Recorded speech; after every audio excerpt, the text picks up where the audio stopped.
Hi friends, I am Tilak. You're watching Tech Made Be Unique, and today we're going to see how to insert a theta symbol on your WPS spreadsheet on your computer.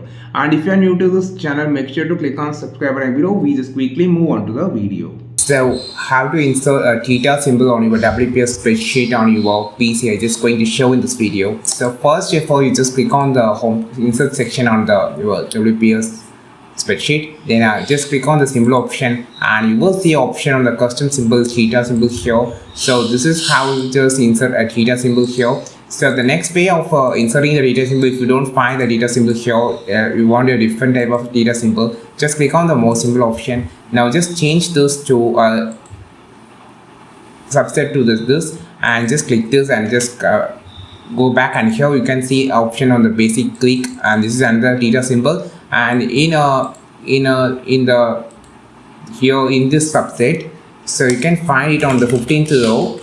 So you just scroll down and you can find this symbol here. You can see different type of theta symbols, so like a small like this.